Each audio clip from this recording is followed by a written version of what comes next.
Este programa tem o apoio do Continente. A vida passa a comer. E assim, com a maior variedade de frescos, produtos de qualidade das marcas Continente e refeições prontas a levar, sempre aos melhores preços, toda a gente come melhor. Continente. É de toda a gente.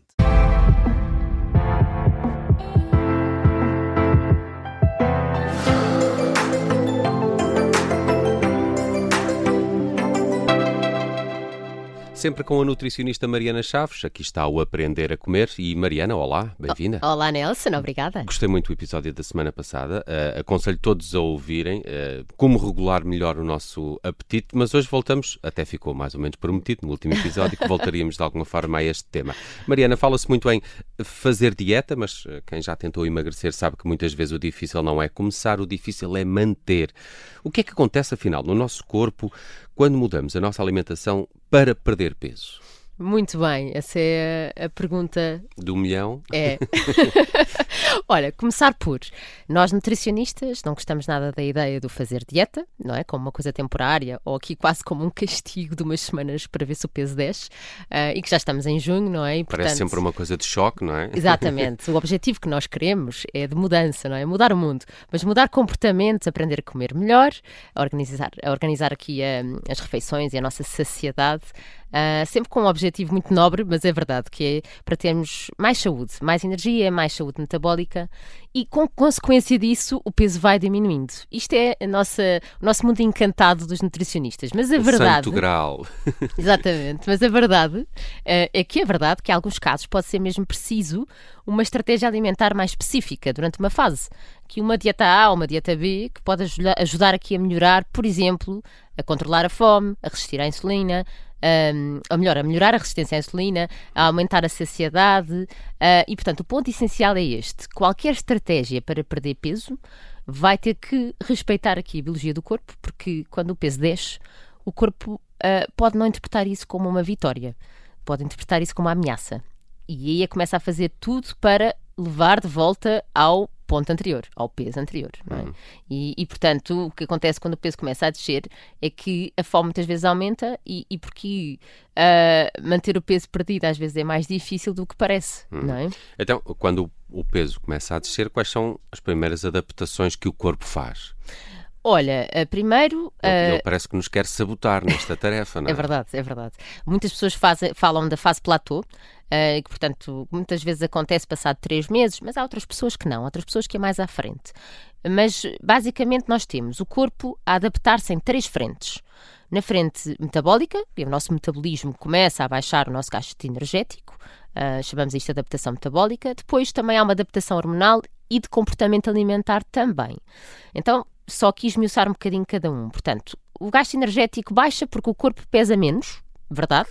E, portanto, na realidade, nós precisamos de menos calorias, sim senhora, mas há realmente aqui uma adaptação metabólica em que ele fica mais poupado e aqui o exercício físico deixa de ser opcional, as pessoas têm que entender isto, porque se o gasto começa a ser reduzido, então eu tenho que aumentar a minha massa muscular, o meu treino de força, para preservar ou aumentar a minha massa muscular e voltar a ter o metabolismo que tinha antes. Isso é fundamental, para além de que também melhora a sensibilidade à insulina. E isto vai permitir o quê?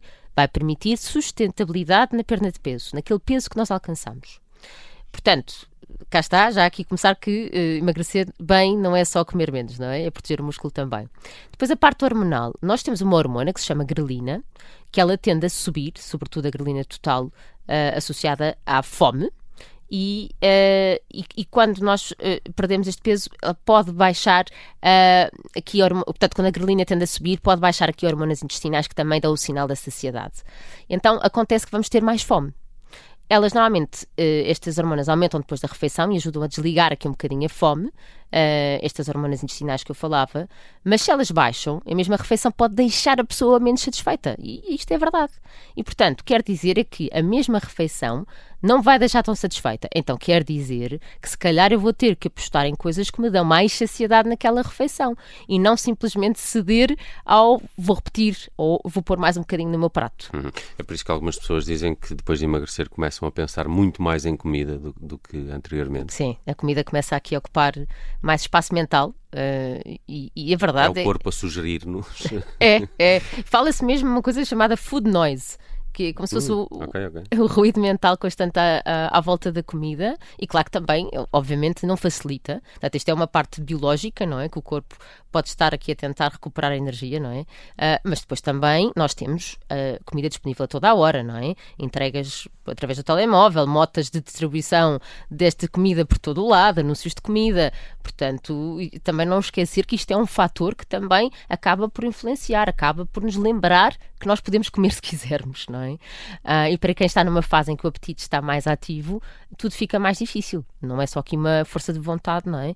É como se esta resposta biológica fosse aqui amplificada por um ambiente que nós chamamos às vezes ambiente obesogénico, mas que é verdade, que nos está sempre a chamar para comer. E pelo que estás a descrever, até dá a ideia de que quanto mais restritiva for a dieta, pior poderá ser a resposta do teu corpo a tentar sabotar-te ou a tentar regressar a esse tal peso anterior. É um bocadinho assim? Quando a restrição é muito grande, normalmente é só de pouca dura, pois.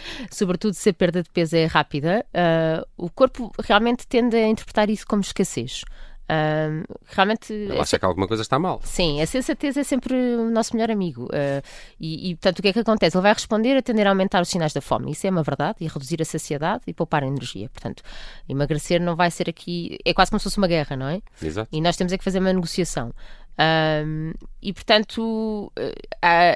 não há aqui um truque único, portanto, há aqui uma pergunta prática que há formas de reduzir aqui esta subida da fome, ou esta subida da grelina que eu dizia há pouco, e não há um truque rápido, mas há estratégias, que primeiro, eu sou apologista e há estudos mesmo a mostrar isto, que quanto mais agressiva for a perda de peso, maior será a tendência da resposta do corpo. Portanto, se nós conseguirmos preservar a massa magra, emagrecermos com qualidade e com calma, conseguimos, e com treino de força, conseguimos melhores resultados a médio e longo prazo.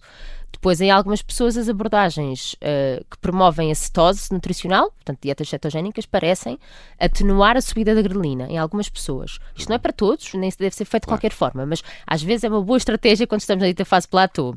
E depois também há dados interessantes sobre o consumo de fibra e de pré-bióticos, que na prática é as sementes, a aveia, a fruta inteira, as leguminosas, os legumes, os vegetais, e que a fibra não serve aqui para o intestino funcionar.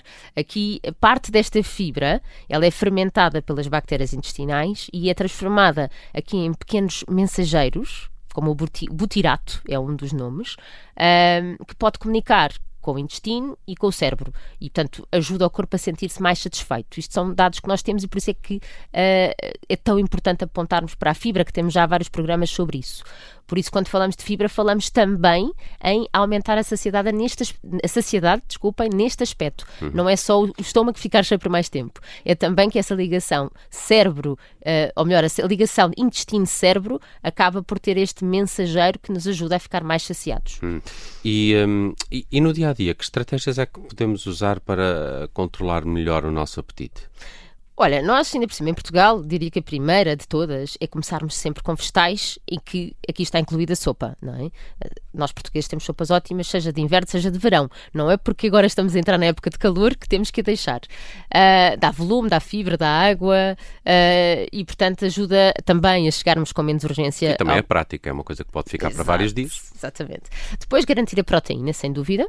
Pequeno almoço só com pão e café. Já temos até um programa sobre isso. Pode deixar muita gente com muita fome, portanto, precisamos de iogurtes, queijo, ovo, alimentos que nos deem saciedade, frutos secos, sementes. Depois, terceira estratégia podia ser incluir as gorduras boas, não é? Não esquecer dos frutos secos, do azeite, que muitas pessoas poupam no azeite só porque querem controlar o peso e não faz tanto sentido, porque a gordura atrasa o esvaziamento gástrico, pode ajudar na saciedade. Depois, quarta, super importante, mastigar, fazer pausas, pousar os talheres. Se nós comermos em 5 minutos, é muito mais fácil ultrapassar o ponto em que já estávamos satisfeitos. Pronto, e não chegar esfomeado à refeição, isso também seria muito, muito importante. Muito bem, este tema também explica porque é que para algumas pessoas mudar hábitos pode até nem ser suficiente, não é, Mariana? Sim, sem dúvida. E, portanto, há realmente pessoas, por exemplo, com a obesidade, que o estilo de vida sozinho pode não ser suficiente para contrariar estes mecanismos e, por isso, há mais estratégias nestes casos que se têm que acoplar aqui estas mudanças de estilo de vida, mas o estilo de vida que nós criamos para nós vai realmente ter impacto se nós queremos manter o peso perdido. E para quem já tentou emagrecer várias vezes e sente que falhou, o que é importante ouvir, afinal? Que a fome não é falta de força de vontade, é o corpo aqui a responder, é biologia, e que podemos trabalhar essa biologia, não é? Com tudo que já falámos aqui, e para quem vive com obesidade, procurar ajuda não é um sinal de fraqueza. Se o corpo está a defender um peso mais alto, pode ser necessário um tratamento mais completo, mais multidisciplinar, e no fundo o objetivo aqui é ensinar o corpo a voltar a confiar que está bem alimentado e que o peso pode ser outro que não aquele que tem agora. Porque voltou a fome é o título do episódio desta semana do Aprender a Comer com a Mariana Chaves. Aconselho também a ouvirem o episódio da semana passada. São 2 episódios aqui dedicados à forma como tratamos a nossa saciedade, a nossa vontade de comer, muito importantes. Partilhem, está no site do Observador e nas plataformas podcast. De hoje a uma semana eu regresso para mais uma conversa com a Mariana Chaves. Até lá. Até lá, Nelson.